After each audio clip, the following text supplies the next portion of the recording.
I grew up in Nigeria with one simple rule in my mind. I would marry a man who had ambition, wealth, and refinement. Anything less, I believed, would be settling.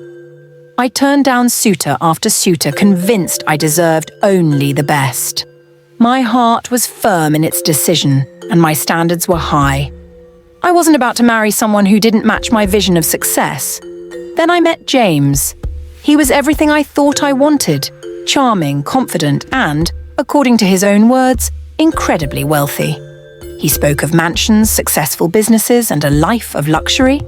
He promised me everything I had dreamed of and more. He said he had it all, and for a while I believed him. He seemed so polished, so well-spoken, and he made me feel like I was the luckiest woman alive. I thought I had finally found the man who would make all my dreams come true. When we got married, it felt like the beginning of a beautiful life.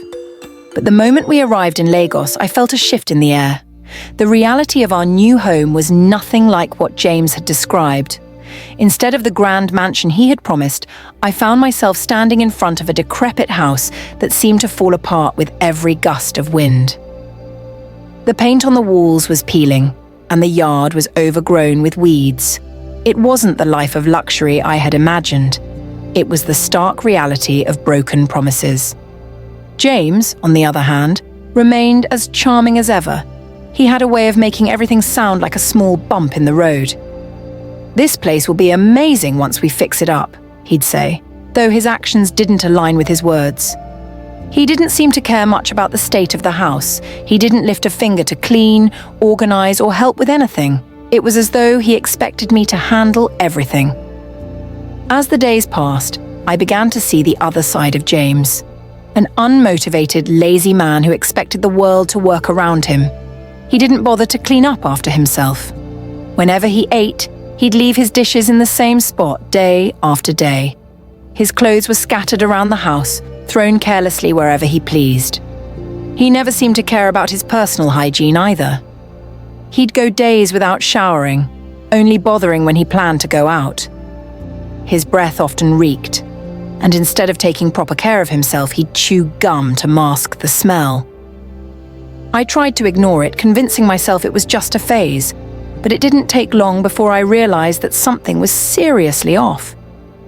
James pretended to be working, but I caught him sneaking off to a friend's house, spending his days lounging around while I took care of everything.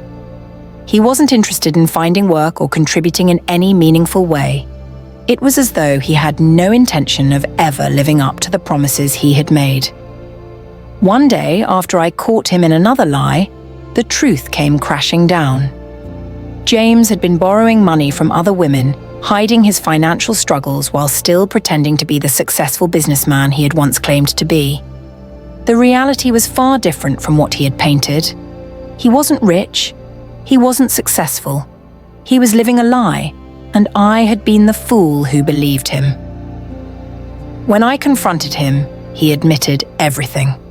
"I lied to impress you," he confessed.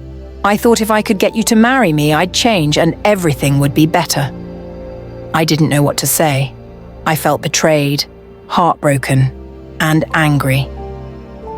I had married a man who wasn't who he said he was, and now I was left to pick up the pieces of my shattered dreams. I had spent so long searching for the perfect man, the man who could give me the life I deserved, and now I was stuck with someone who didn't even seem to care about our future together. But no matter how much I resented him, I couldn't shake the feeling that I still wanted to believe in him. Maybe, just maybe, he could change. Maybe the man I had married wasn't completely lost, but deep down I knew the road ahead wouldn't be easy. The dream I had built in my mind was crumbling, and I had to figure out if there was any way to salvage it, or if it was time to walk away. It had been months since I discovered James's lies, and though the truth had shaken me, I stayed. Not because I wanted to, but because I didn't know what else to do. I told myself I could fix things, that maybe if I worked hard enough, I could mold James into the man he had pretended to be. After all, wasn't marriage about compromise and sacrifice? But deep down, I knew I was drowning in my own denial. The house became my battlefield. I cleaned up after him every day, picking up the same dishes he refused to touch, washing his clothes when he couldn't be bothered, and enduring the stale air of a home that felt more like a prison than a promise. James would lounge on the worn-out couch, scrolling on his phone, occasionally offering empty words of gratitude that felt more like a slap in the face than genuine appreciation. Then came the nights, the long, sleepless nights where I lay in bed, staring at the ceiling, wondering how I got here. The man who had once filled my heart with hope now filled my chest with a heavy ache I couldn't shake. Every lie he had told played on repeat in my mind, and every promise he had made felt like a cruel joke. One evening, after another day of carrying the weight of his neglect, I decided to clean out the old boxes James had shoved into a corner of the bedroom. He had asked me not to touch them, claiming they were just business documents from his past. But curiosity got the better of me. I needed answers, something, anything, to help me understand the man I had married. As I opened the first box, a wave of dust hit my face, making me cough. Inside, I found a stack of papers, faded photographs, and receipts. At first, nothing seemed out of the ordinary, but as I dug deeper, the truth began to unravel in ways I wasn't prepared for. I found letters, handwritten ones from women. Some were romantic, filled with endearments and promises of love. Others were more transactional, demanding repayment of loans and accusing James of deceit. My hands trembled as I read them, each word piercing through my chest like a dagger. One letter in particular caught my attention. It was from a woman named Uju, who referred to herself as James's fiancée. Fiancée? My head spun as I reread the letter, trying to make sense of it.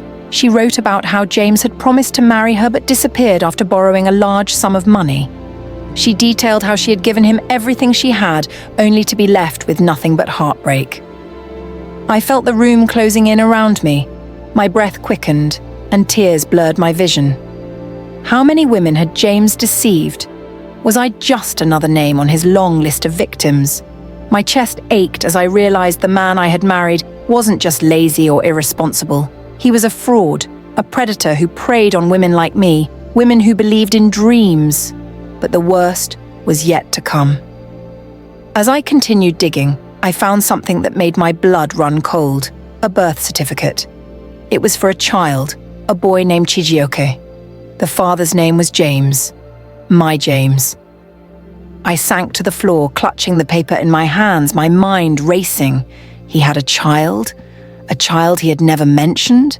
How could he keep something so monumental from me? I confronted James that night, my voice shaking with anger and pain. I held the birth certificate in front of him, demanding an explanation. He stared at me for a moment, his face void of any shame or remorse, and then he sighed, as if I was the one being unreasonable. Yes, I have a child, he said casually, as though it was the most normal thing in the world. But it's none of your business. That was before you.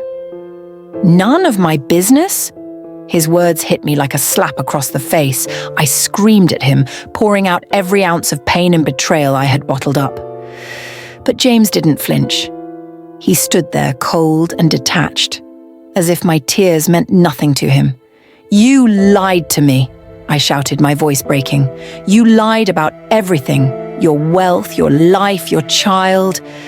How much more are you hiding from me?